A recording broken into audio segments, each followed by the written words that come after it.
So normally you go left to right and you do the whole canvas in one direction.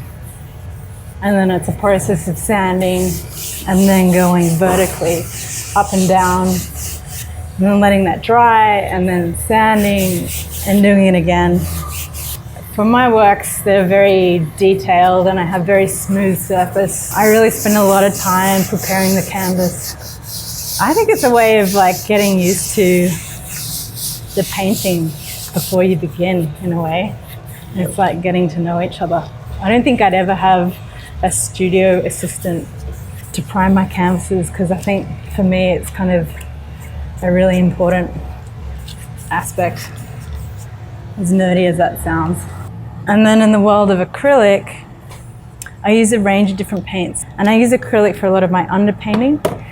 Maybe you can see on this one, I do flat acrylic painting here and then go over the top with oil paint. You get a lot further ahead with that acrylic underpainting, and then you don't run into troubles with fat over lean rules with oil paint. So it makes it really rich. So for instance, if I go over the top of this red which is acrylic, with oil paint, it's going to be extremely luminous and rich and bright, much more so than if you were to achieve that with acrylic. Oil paint. I also mix my own medium. Palette knife for mixing. Painter's tape, excellent for masking. Gloves, rags, atomizer, wide synthetic brushes. Most of my brushes are all synthetic and very soft. I customized these combs for a particular artwork called Gate. At first I was totally stumped as to how I would render these tiny detailed and parallel lines in the garden mesh and how to keep it looking transparent. So I came up with a method of applying a wax oil impasto medium with a little bit of green pigment in it, keeping it transparent, and then I pulled the comb through this surface. It was a lot of preparation and testing for months, and then the image came together in a matter of hours. So conventionally, and from a commercial point of view, artists, they aim for permanence, for a work to be archival. But things yellow and peel and they crumble, disintegrate over time.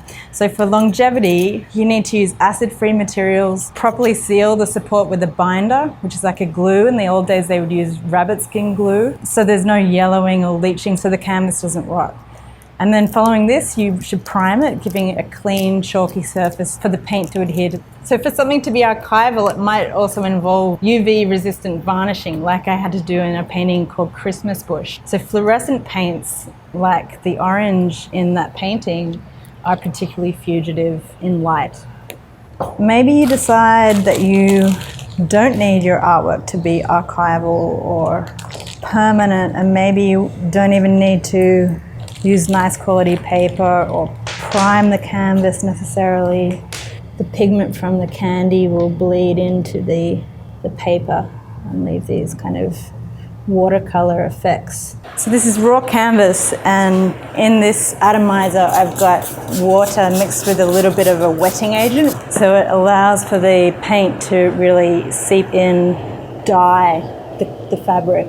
The paint is melding with the fabric itself rather than if it was a primed surface where the paint sits on top. It's the technique that we were using with the M&Ms and Skittles. It's kind of a very similar thing. This is obviously a larger scale, but it's the same premise. So I guess it's just an understanding of a lot of these conventional preparations that you need to do so that you're able to kind of be best informed as to what kind of effects you want, whether you want your painting to be archival and permanent, whether you want the paint to absorb or resist, if you want metallic or reflective surfaces or things that are very matte. I think you're in a better position if you have more knowledge about your materials, your supports, how they behave together, so you're able to control as much as you like or try out new things, experiment. So a painting support is normally flat and rectangular. That's kind of how we normally think about a painting. But that's no rule. There's no reason why it can't be misshapen or sculptural or encompassing, or a painting that isn't stretched, perhaps. Yeah, and I'm also interested in the perceptual effects of matte and reflective surfaces, which either absorb or reflect light, and how they work together. So to make these works, I screen print a brick pattern onto very matte, smooth canvas or polyester. And I mask all the bricks with tape and plastic, and then I use these big soft brushes to apply the metallic paint. And the surface is ultra smooth and reflective like metal.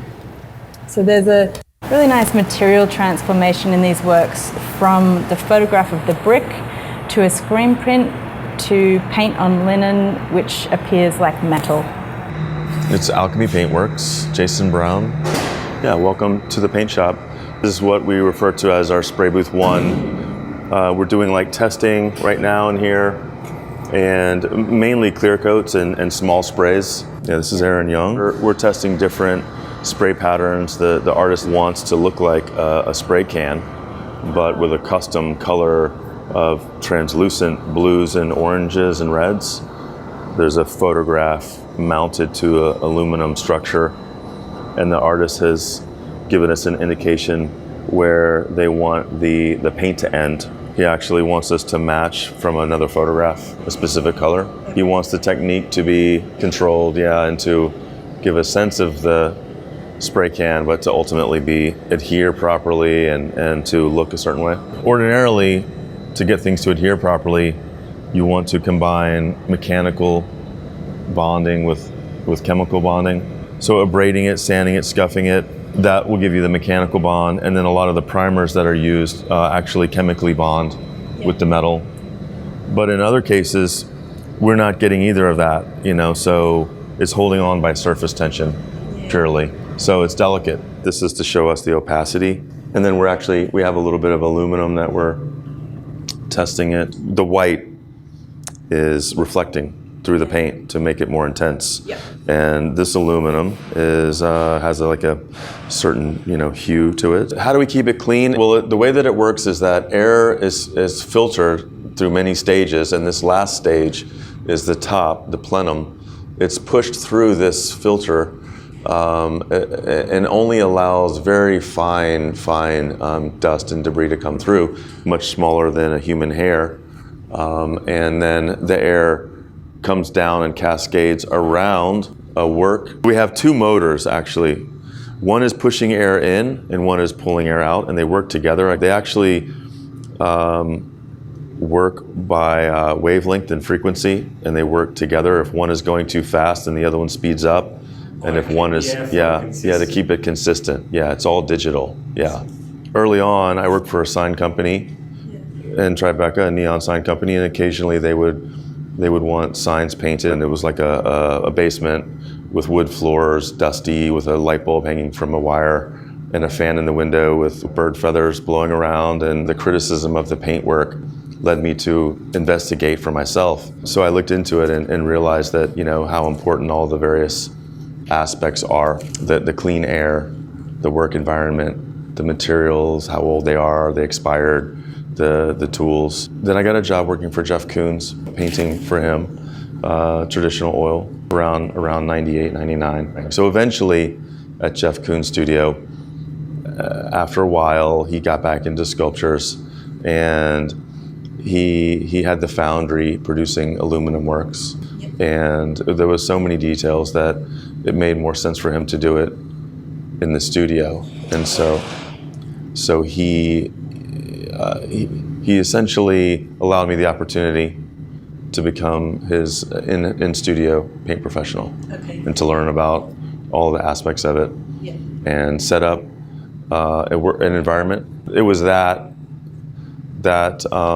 education that allowed me to learn from that experience and to build the knowledge into a business to give those services essentially to the larger art world. Learning about adhesion and chemistry and timing and technique and color matching and then applying it to my own business. Where I'm not an engineer or a scientist, but just being observant and working with materials and studying them and how they work together and learning from the mistakes. We have something from Frank Benson, Juliana sculpture that we worked with him on. It's like, well, let's see slightly shinier clear coat versus more matte. And so we can actually see what that does, and he can make a decision.